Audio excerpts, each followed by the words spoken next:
that stays pretty close to the ground, under leaves and things, and it blends in really well with its background, as you can see. But they're worth the effort because they do something very unusual, something you might not have even thought possible. Okay, North American wood frogs live over a very broad territory or range. They're found all over the northeastern United States and all through Canada and Alaska, even inside the Arctic Circle. No other frog is able to live that far north.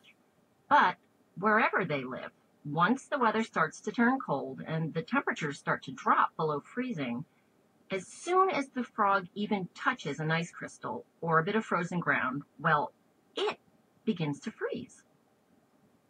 Yes, Jimmy, you look a little bit taken aback.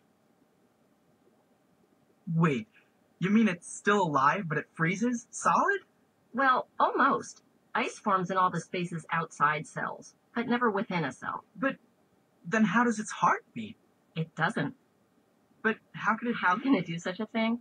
Well, that first touch of ice apparently triggers a biological response inside the frog that, first of all, starts drawing water away from the center of its body. So the middle part of the frog, its internal organs, its heart, lungs, liver, these start getting drier and drier, while the water that's being pulled away is forming a puddle around the organs just underneath the skin. And then that puddle of water starts to freeze. Okay, up to now, the frog's heart is still beating, right? Slower and slower, and in those last few hours before it freezes, it distributes glucose, a blood sugar, throughout its body, its circulatory system. Sort of acts like an antifreeze. A solution of antifreeze, like you put in your car in the winter? Well, you tell me. In frogs, the extra glucose makes it harder for the water inside the cells to freeze. So the cells stay just slightly wet, enough so that they can survive the winter. Then, after that, the heart stops beating altogether. So, is that the same? I don't really know, but how long does it stay that way? Well, it could be days or even months. All winter, in fact. But, see, the heart really doesn't need to do any pumping now because the blood is frozen too. I guess I just don't see how it isn't, clinically dead. Well, that's the amazing thing. And how it revives is pretty amazing too. After months without a heartbeat, springtime comes around again, the earth starts to warm up, and suddenly, one day, ping, a pulse, followed by another one, then another, until maybe 10, 12 hours later, the animal is fully recovered. And does the thawing process have some kind of trigger as well?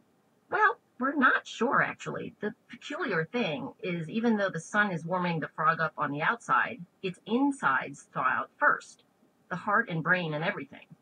But somehow it all just happens that way every spring. And after they thaw, does it affect them? Like their lifespan? Well, we really don't know a lot about how long a wood frog normally lives. Probably just a few years. But there's no evidence that the freezing process affects its longevity. It does have some other impacts, though. In studies, we found that when it comes to reproduction, freezing diminishes the mating performance of males. After they've been frozen, and thawed, of course, they don't seem quite as vocal. They move slower, and they seem to have a harder time recognizing a potential mate. So, if a male frog could manage not to go through this freezing cycle, he'd probably have more success in mating. Well, it's finally looking like spring is arriving. The last of the winter snow will be melting away in a few days. So before we close today, I thought I'd mention a biological event that's part of the transition from winter to spring. Something you can go outside and watch if you have some patience. There's a small creature that lives in this area.